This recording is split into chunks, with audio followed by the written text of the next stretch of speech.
Greetings, fellow horror fans. Well, it's that time of the year again. That's right. Time for this year's horror month. Ha ha ha ha. So, this year I'll be reviewing the Friday the 13th movies. Now, just to be clear though, I'm only going to be reviewing the original movies and then the 2009 remake. I won't be reviewing Freddy vs. Jason because that will be happening when I review the Nightmare on Elm Street franchise in 2021. Yeah, next year I'll be reviewing the Evil Dead series, and then 2021 I'll be reviewing the Nightmare on Elm Street franchise. Everybody got that? Good. So, let's kick things off with where it all began, with 1980's Friday the 13th.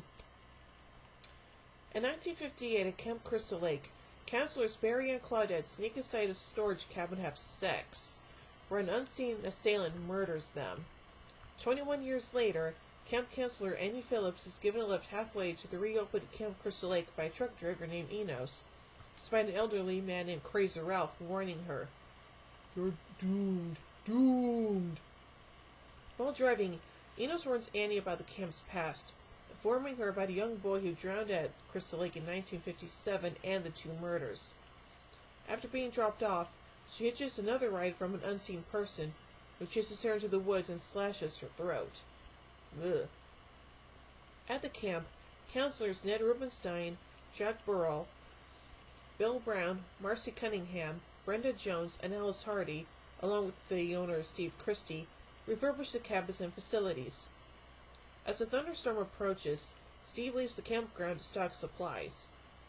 Ned sees someone walk into a cabin and follows. While Jack and Marcy have sex in one of the cabin's bunk beds, they are unaware of Ned's body above them, with his throat slit. How do you miss something like that? Seriously? Ugh. When Marcy leaves to use the bathroom, Jack's throat is pierced with an arrow from beneath the bed. The killer follows Marcy into the bathrooms and slams an axe into her face. Ugh. Brenda hears her child's voice calling for help and ventures outside to the archery range, where the lights turn on. Later, Steve returns and recognizes the unseen killer, who stabs him. Ugh. Worried about their friends' disappearances, Alice and Bill leave the main cabin to investigate. They find an axe in Brenda's bed, the phone's disconnected, and the car is inoperable. When the power goes out, Bill goes to check on the generator. Alice sets out to look for him and finds his body pinned with arrows to the generator room's door. She flees to the main cabin to hide, only to be traumatized further when Brenda's body is thrown through the window. Soon after, Alice sees the vehicle pull up and rushes outside, thinking it is Steve. Instead, she is greeted by a middle-aged woman named Mrs. Voorhees, who claims to be an old friend of Steve's. Mrs. Voorhees reveals that her son Jason was a young boy who drowned in 1957, blaming his death on the counselors who were supposed to be watching him, but they instead were having sex. Revealing herself as the killer, Mrs. Voorhees attempts to kill Alice, but she knocks Mrs. Voorhees unconscious. At the shore, Mrs. Voorhees tries to kill her again with a machete, but Alice gains the advantage and decapitates her. Exhausted, Alice boards and falls asleep beside a canoe, which flows out onto Crystal Lake. Just as she wakes up and Jason's decomposing body attacks her, she awakens inside a hospital with a police officer and medical staff tending to her. When Alice asks about Jason, the officer says there was no sign of a boy. She says, "Then he's still there," as the lake is shown at peace. But anyway, let's get into the production of this movie, beginning with development. Friday the 13th was produced and directed by Sean S. Cunningham, who had previously worked with filmmaker Wes Craven on the film Last House on the Left. Cunningham, inspired by John Carpenter's Halloween, wanted Friday the 13th to be shocking, visually stunning, and, quote, make you jump out of your seat. Wanting to distance himself from Last House on the Left, Cunningham wanted Friday the 13th to be more of a, quote, roller coaster ride. The original screenplay was tentatively titled A Long Night at Camp Blood. While working on a redraft of the screenplay, Cunningham proposed the title Friday the 13th, after which Miller began redeveloping. Cunningham rushed out to rushed out to place an advertisement in Variety using the Friday the 13th title. Worried that someone else owned the rights to the title and wanting to avoid potential lawsuits, Cunningham thought it would be best to find out immediately. He commissioned a New York advertising agency to develop his concept of the Friday the 13th logo, which consisted of big block letters bursting through a pane of glass. In the end, Cunningham believed there were, quote, no problems with the title. But reader George Mazur stated, quote, there was a movie before ours called Friday the 13th, The Orphan. It was moderately successful, but someone still threatened to sue. Either Phil Scuderi paid them off, but it was finally resolved. Well, that's good. The screenplay was completed in mid-1979 by Victor Miller, who later went on to write for several television soap operas, including Guiding Light, One Life to Live, and All My Children. At the time, Miller was living in Stratford, Connecticut, near Cunningham, and the two had begun collaborating on potential film projects. Miller delighted in inventing a serial killer who turned out to be somebody's mother, a murderer whose only motivation was her love for her child. Quote, I took motherhood and turned it on its head, and I think that was great fun. Mrs. Voorhees was the mother I'd always wanted, a mother who would have killed for her kids. Miller wasn't happy about the filmmaker's decision to make Jason Voorhees the killer in sequels. Quote, Jason was there from the very beginning. He was a victim, not a villain. Yeah, well, that did not end up happening, so, yeah. The idea of Jason appearing at the end of the film was initially not used in the original script. In Miller's draft, the film ended with Alice merely floating on the lake. Jason's appearance was actually suggested by makeup designer Tom Savini.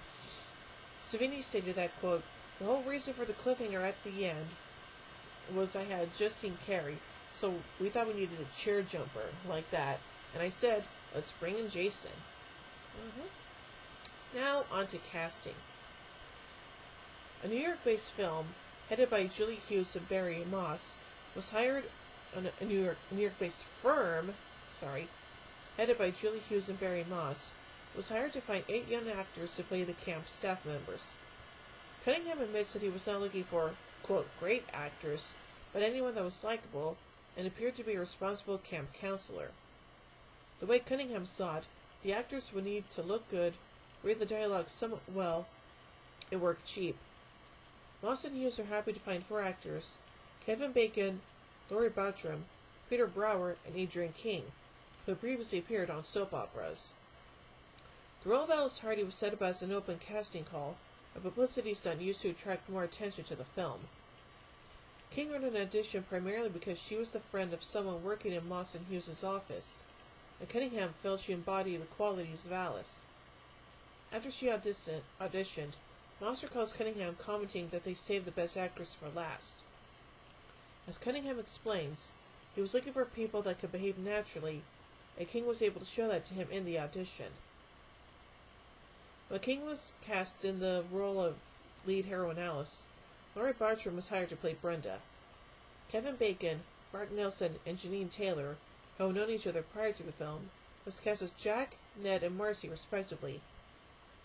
It's Bacon and Nelson's contention that, because the 3 already knew each other, they already had the specific chemistry the casting director was looking for in the roles of Jack, Ned, and Marcy. Taylor has stated that Hughes and Moss were highly regarded while she was an actress, so when they offered her an audition, she felt that, whatever the part, it would quote, be a good opportunity. Friday the 13th was Nelson's first feature film, and when he went for his audition, the only thing he was given to read were some comedic scenes. Nelson received a callback for a second audition, which required him to wear a bathing suit, which Nelson acknowledges made him start to wonder if something was off about this film. He didn't fully realize what was going on until he got the part and was given the full script to read. Nelson explains, quote, it certainly was not a straight dramatic role, and was only after they offered me the part that they gave me the full script to read and I realized how much blood was in it.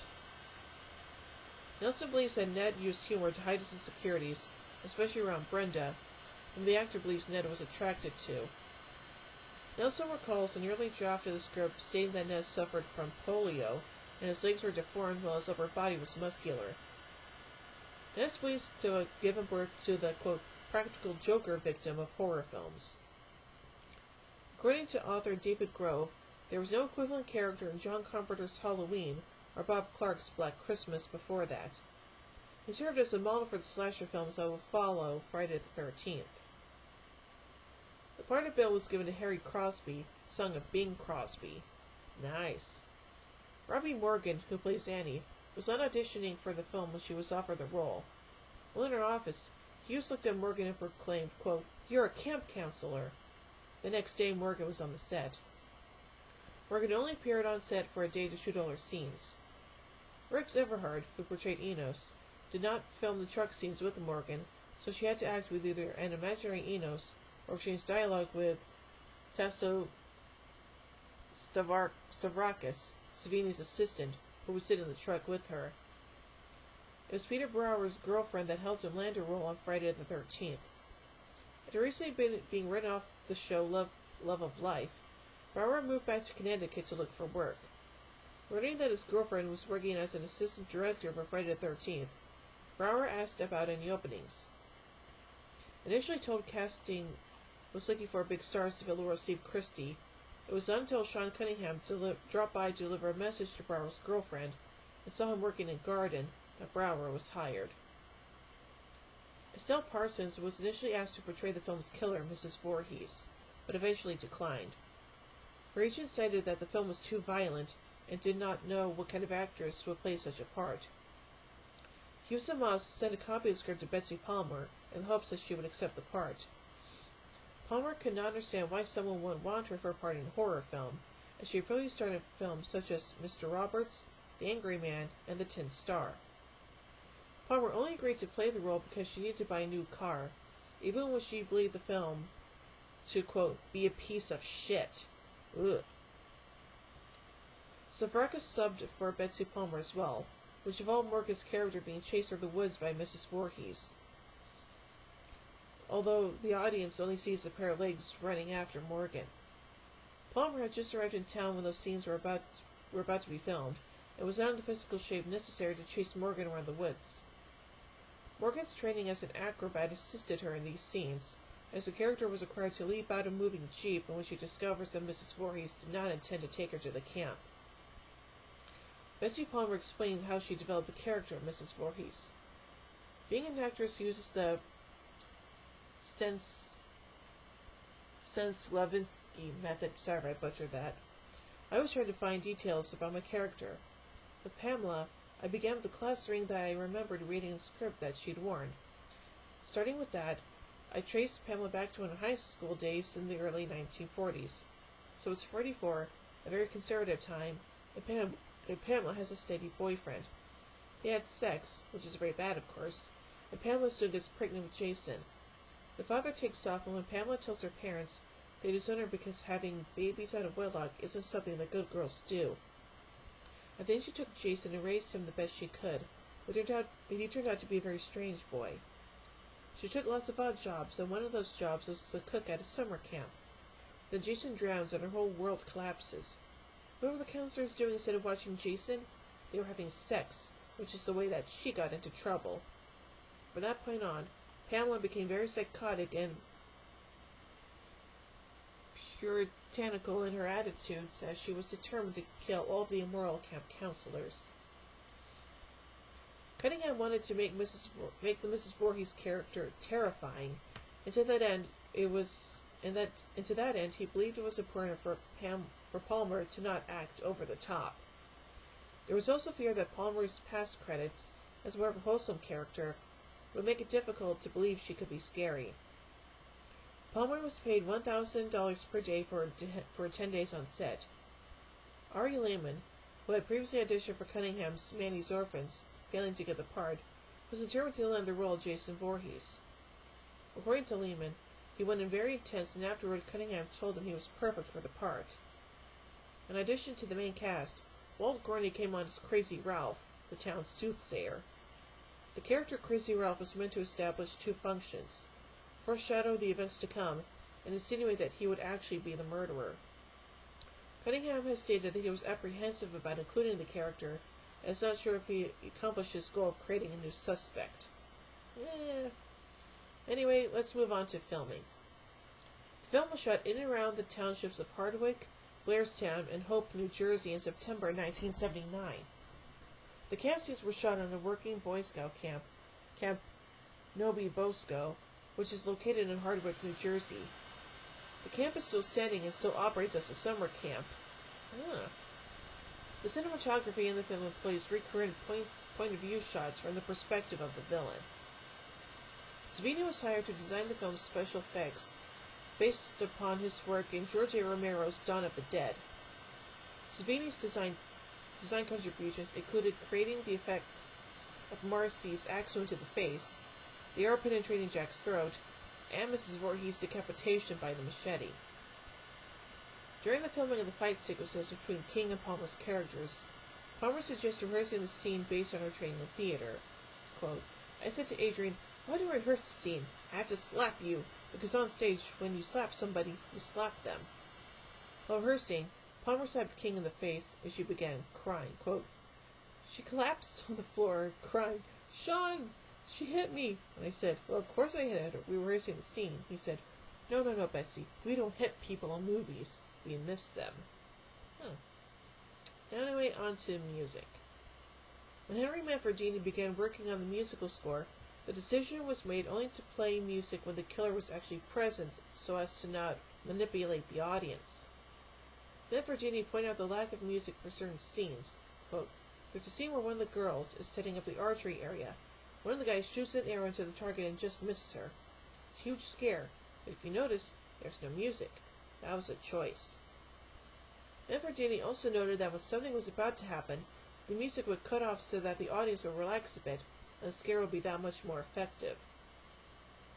Because the killer, Mrs. Voorhees, appears only on screen during the final scenes of the film, Manfredini had the job of creating a score that would represent the killer in her absence. Manfredini borrows from the 1975 film Jaws, where the shark is likewise not seen for the majority of the film, but the motif created by John Williams cued the audience to the shark's invisible menace. Sean S. Cunningham sought a chorus, but the budget would not allow it. When listening to a Krzysztof Penderecki piece of music, which contained a chorus with striking pronunciations, Manfredini was inspired to recreate a similar sound. He came up with the sound ki ki ki ma ma ma from the final reel when Mrs. Voorhees arrives and reciting, "Kill her, Mommy!" The ki comes from kill and the ma from mommy. To achieve the unique sound he wanted for the film, Manfredini spoke the two words, quote, harshly, distinctly, and rhythmically into a microphone, and ran them into an echo reverberation machine. Manfredini finished the original score after a couple of weeks, and then recorded the score in a friend's basement. Victor Miller and assistant editor Jay Cooper have commented on how memorable the music is, with Cooper describing it as iconographic. Manfredini says, quote, "Everybody thinks it's cha-cha-cha," and I'm like, cha-cha-cha? What are you talking about? In 1982, Gramavision Records released an LP record of selected pieces of Harry Manfredini's scores from the first 3 Friday the 13th films. On January 13, 2012, La La Land Records released a limited edition 6-CD box set containing Manfredini's scores from the first 6 films. It sold out in less than 24 hours. And now finally, the legacy. Contemporary scholars of film criticism, such as Tony Williams, have credited Friday the 13th for initiating the subgenre of the stalker or slasher film. Cultural critic Graham Thompson also considers the film as a template, along with John Carpenter's Halloween, that instigated a rush of films of its type, in which young people away from supervision are systematically stalked and murdered by a masked villain. While critical reception of the film has been varied in the years since its release, it has attained a significant cult following. In 2017, Complex ranked the film 9th in the list of the best slasher films of all time. Film scholar Matt Hills wrote of the film's legacy, quote, "Friday the 13th has not just been critically positioned as intellectually lacking, it has been othered and devalued in line with the conventional aesthetic norms of the Academy and official film culture, said to lack originality and artfulness, to possess no nominated or recognized auteur, and to be grossly sensationalist in its focus on Tom Savini's gory special effects. The film was nominated in 2001 for AFI's 100 Years, 100 Thrills. In April 2018, Cap Novi Bosco, where the film was shot, held Crystal Lake Tours, an event dedicated to the making of the film, which brought attendees to 9 of the filming locations on the property. The event was attended by actress Adrienne King, who recounted the making of the film to fans. That's interesting. Okay, one more thing to look at, that's analysis, beginning with teen sexuality. Film scholar Williams reviews Friday the 13th as symptomatic of its era, particularly Reagan-era America, and part of a trajectory of films such as the Texas Chainsaw Massacre and Race with the Devil, which, quote, exemplify a particular apocalyptic vision, moving from disclosing family contradictions to self-indulgent nihilism. Films occurring as a point-of-view shots from the killer's perspective have been noted by scholars such as Philip Demare as, quote, inherently voyeuristic. Demare regards the film as a, quote, cautionary tale that succeeds in warning against the sexual impropriety even as it fetishizes violent transgression. Film critic Timothy Sherry notes in his book, Teen Movies, American Youth on Screen, that Mulholland introduced a, quote, more subtle sexual curiosity within its morbid moral lesson. Films such as Friday the 13th capitalized on the reactionary aspect of teen sexuality, slaughtering wholesale those youth who deemed to cross the threshold of sexual awareness. Commenting on the film's violence and sexuality, film scholar J.J. Hogan notes that, quote, throughout the film, teenage boys are hideously dispatched, but now the same build-up and attention to detail that Cunningham and makeup was Tom Savini reserved for nubile young girls. And now finally, gender of the villain. The film has spurred critical discussion in regard to its villain being female, a plot point examined at length by film scholar Carol J. Clover in her book Men, Women, and Chainsaws. Clover notes the revelation of Pamela Voorhees as the killer as the, quote, most dramatic case of pulling out the gender rug in horror film history. Commenting on the first-person point-of-view shots from the killer, Clover writes, quote, we, the audience, stalk and kill a number of teenagers over the course of an hour of movie time without even knowing who we are. We are invited, by conventional expectation, and by glimpses of our own bodily parts, a heavily butted foot, a roughly gloved hand, to suppose that we are male, but we are revealed at the film's end as a woman. On the killer's identity, Demare has noted, because Cunningham avoids revealing anything about the psychotic killer beyond the fact that the figure is dressed in men's gloves and boots, the audience assumes the slayer is a man. Cunningham sustains the eerie indeterminacy of the killer's age, social status, and gender deep into his film. The use of the cinematic process of abstraction allows the film to linger over the ambiguous nature of evil until its climactic last act. So overall, this movie is definitely really good, and I thoroughly enjoy it a lot. So yeah, and of course there will be many sequels to follow. So yeah. So overall, I give the original Friday the 13th 4 out of 5 jack-o'-lanterns. Well, tune in tomorrow as we take a look at Friday the 13th Part 2. So, until then,